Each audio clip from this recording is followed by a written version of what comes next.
Hello guys, welcome to Ikra Technology. So today we will see properties and encapsulation.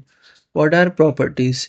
Before looking at properties, let us see why the concept of properties came into C Sharp. So in C Sharp, what is the concept of properties?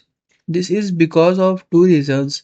If the members of the class are private, then how will the other class will access it? They can neither read nor write it, nor they can do any actions on it. That field is private, but if it remains public, then the other class will misuse it. Okay, so what is here? Properties in C Sharp are the members of a class. Properties in C Sharp are also the members of a class like methods, fields, and events like this. Okay, and they fall under the category of class members and also come under object oriented programming. Okay, OOPS concept. Specifically, properties are a part of the encapsulation principle in OOPS. The property is the part of encapsulation. In encapsulation, private field, public property. In public property, the to use if condition, then execute those things in a main method that comes in encapsulation. But property is also used. Properties are a part of encapsulation principle. Understood, the encapsulation is a concept of OOPS. Encapsulation is the pillar of OOPS concept.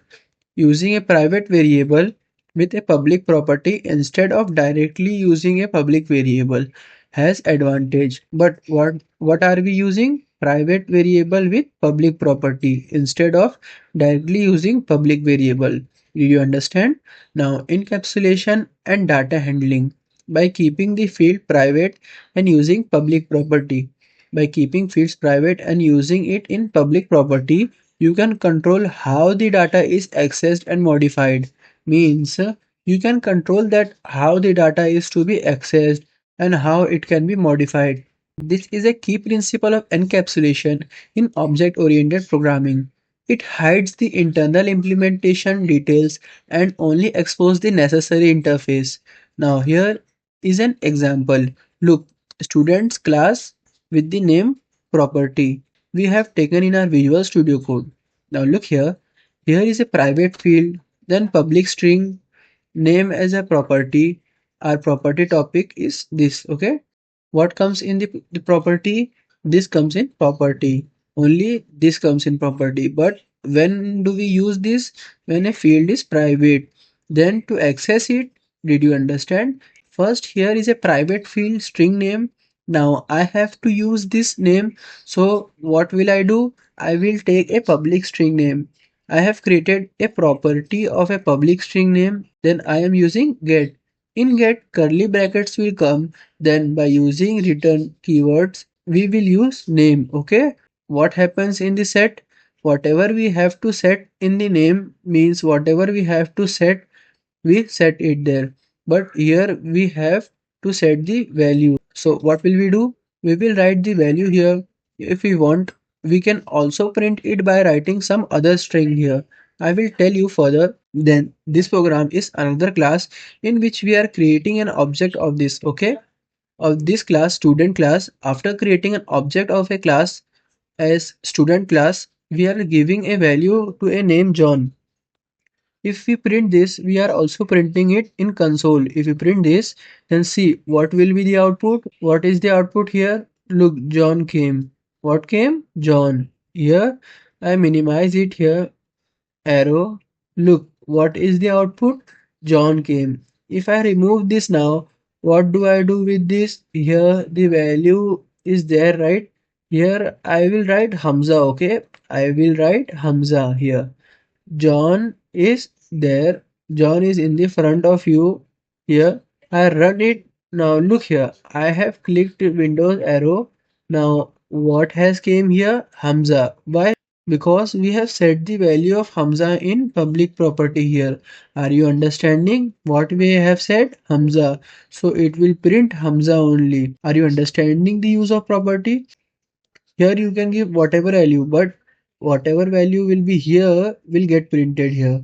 conditions are also used, which we will see in encapsulation. The public property, for example, is like this, which we use to access the private fields. Okay, did you understand? So here, if you see an example now, think think this is a student and you think this is the contact you saved in the phones. Okay, one second. This think that this is your phone. Student is your phone. The student class, this is your phone. And what is this? This is your contact name, which is in your phone. Okay, and what is this? This is a contact app. What is it? A contact app. So what do you do with this? You see the contact name and edit it here. Did you understand? What do you do here? You see the contact name and here you edit it. This is the contact app. This is our contact and this is our phone. So here if you see here we have created another contact name. We are adding another contact. Okay, here we add another contact and here we save it. So John is here. We save another contact. We will remove the value from here. We will have to add the value here. Okay, we have given the value. What are we doing here? The new student here. We are creating like adding a new contact to your phone. We are adding a new contact here. Okay, then the next student dot name. What does it do? Student dot name, using the name properly to set the contact name, like saving the name in your phone. Here in our phone we are saving a new name and this we are seeing our contact. Are you understanding? Property basically used so that we can access the private fields, and there should not be the misuse of private field. There should be proper use of things. Okay, and property is the part of encapsulation. Okay, and encapsulation is the pillar of OOPS concept. Did you understand? This is used for code format properly. Properties encapsulation. Okay, did you understand? So this is property which we use for accessing the private fields so that we can tell the internal details which tells necessary interfaces. Did you understand? And here what do we do in get? We take its value and set the value in it. Okay, in this we just see the value and in this we edit the value, means we are seeing the contact name in it and here editing it. Okay, so this was property. If you see here there are tasks which you have to practice so that you can understand better and you can understand properly. So today we saw properties in C sharp. Thank you.